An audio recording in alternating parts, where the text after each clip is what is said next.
Okay, I am continuing my reading here, and what I am doing in this series is I am reading through the entire standard works of the Church of Jesus Christ of Latter-day Saints. This consists of the Bible, the Book of Mormon, the Doctrine and Covenants, and the Pearl of Great Price. I am reading in chronological order according to events, not according to publication or volume, so I will be skipping around a little bit as I go. I'm currently in Exodus, having read the first portion of the world's history already, and we will be in chapter 3. There is some Joseph Smith translations in this chapter. And what the Joseph Smith translation is, it is an inspired correction or translation of the Bible done by Joseph Smith to restore portions or correct portions that had been lost or altered over the years. So there's not much in this chapter, but there is at least one. Let us start reading. It's somewhat long, but we will get to it. Now Moses kept the flock of Jethro, his father-in-law, the priest of Midian, and he led the flock to the backside of the desert and came to the mountain of God, even to Horeb. And the angel of the Lord appeared unto him in a flame of fire out of the midst of a bush. And he looked, and beheld, the bush burned with fire, and the bush was not consumed.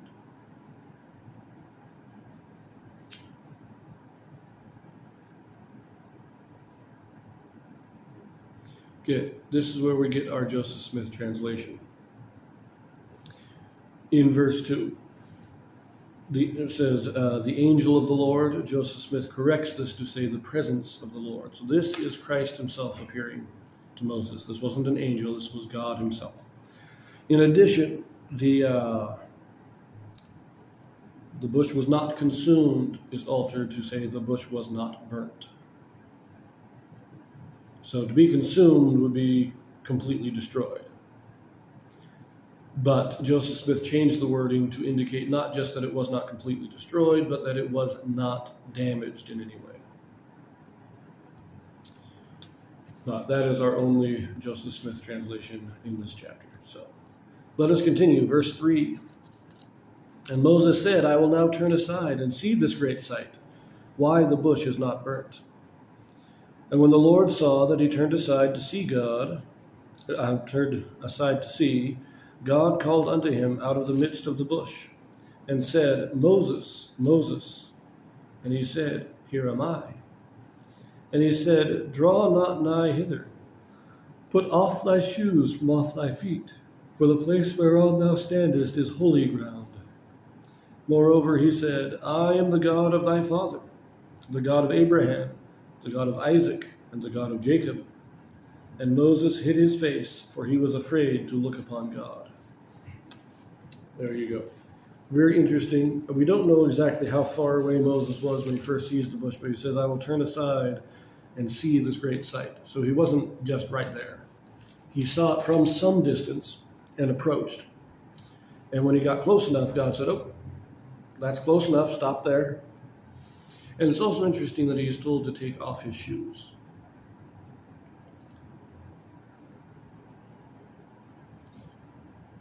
To be in the presence of God, the shoe, I'm honestly, I'm not exactly sure why he had to take off his shoes, but it does happen a couple other times in scriptures. So I think it's a sign of humility and respect to God, but we'll see. Verse 7. And the Lord said, I have surely seen the affliction of my people which are in Egypt, and have heard their cry by reason of their taskmasters, for I know their sorrows. And I am come down to deliver them out of the hand of the Egyptians, and to bring them up out of that land unto a good land, and a large, unto a land flowing with milk and honey, unto the place of the Canaanites, and the Hittites, and the Amorites, and the Perizzites, and the Hivites, and the Jebusites.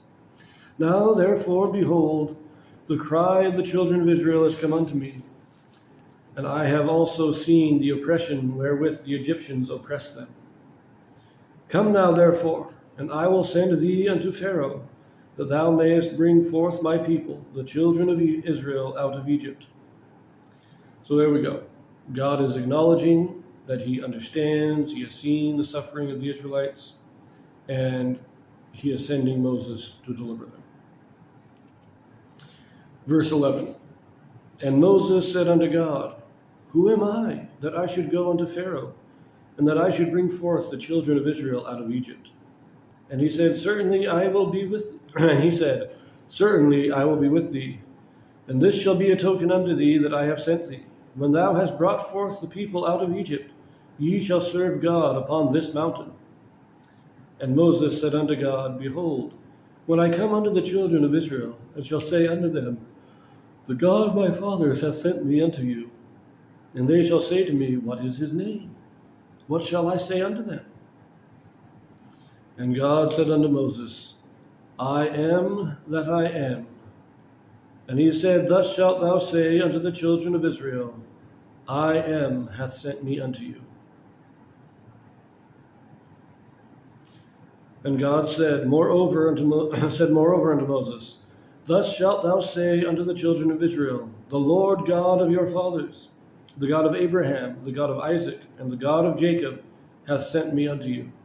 This is my name forever, and this is my memorial unto all generations.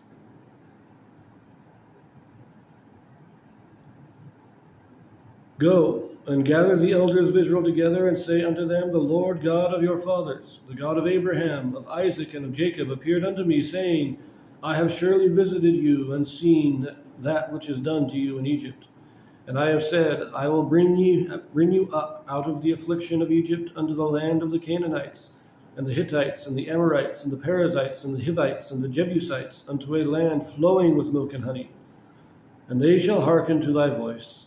And thou shalt come, thou and the elders of Israel, unto the king of Egypt, and ye shall say unto him, the Lord God of the Hebrews hath met with us. And now let us go, we beseech thee, 3 days' journey into the wilderness, that we may sacrifice to the Lord our God. So now we have God setting out the plan. And this is a very interesting plan. And it shows us clearly that, God is not afraid to use a little bit of trickery to get things done. So, what is this? First of all, Moses is saying, who am I? Excuse me. But God says, oh, don't worry. I'm with you. You can do it. He says, so, what name do I give him? And he says, I am that I am. And that is actually a significant name, in that it is stating that God is self-existent. He was not created. Not in the way that we are. He has existed for all eternity and will exist for all eternity. He is not, so that is it is a significant name. But he also says, tell them, I'm the God of Abraham, Isaac, and Jacob. And they'll trust you, they'll follow you. You go to Pharaoh, and I love this plan. Go to Pharaoh and just say, we want to go 3 days into the wilderness where we can do the proper sacrifices to our God. He doesn't say, let my people go. He just says, let us go hold our own holy festival away from you. Let's do our stuff. But I like that. It shows that God's willing to use a little bit of trickery here.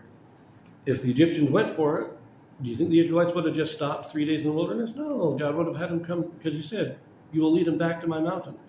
God's plan is to get them back to Canaan. But his plan, originally, is to do it by a little bit of trickery rather than destroying Egypt. Anyways, verse 19. And I am sure that the king of Egypt will not let you go. No, not by a mighty hand. And I will stretch out my hand and smite Egypt with all my wonders, which I will do in the midst thereof. And after that he will let you go. And I will give this people favor in the sight of the Egyptians. And it shall come to pass that when ye go out, ye shall not go empty. But every woman shall borrow of her neighbor, and of her that sojourneth in her house, jewels of silver, and jewels of gold, and raiment. And ye shall put them upon your sons and upon your daughters, and ye shall spoil the Egyptians. Okay, there's a couple of things here.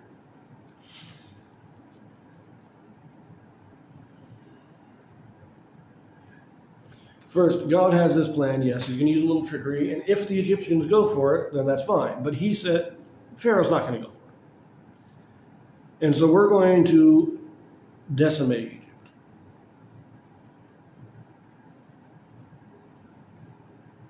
So by a mighty hand. But then he says, you will borrow of her neighbor, and of her that sojourns there. So you're going to borrow this. Borrow? God had no intention of them returning. And what this really is that it says in the footnotes here, alternate Hebrew translation is to ask. And what this isn't just them subtly saying, oh, lend me something and then running away with it. Now, this is them saying, we have been enslaved. We're leaving now. Would you mind paying us for the last 100 years of work that we did for free? This was them getting compensation for their labor. And before anybody gets into any tangents about compensation in the modern day, these people are the actual slaves coming out of Egypt. They are getting compensation for their personal slavery. They are not getting compensation for the slavery of their ancestors, but for them. They are justified in this because they are the slaves coming out, and they're getting compensation for it. And that's what God means by borrow. It means get your payment, get what is rightfully yours before you leave. And he says they will spoil Egypt, or make empty, as the alternate Hebrew translation, despoil or make empty, mean they're going to take what they rightfully should be paid. So we're going to leave that, and we'll see you in the next one.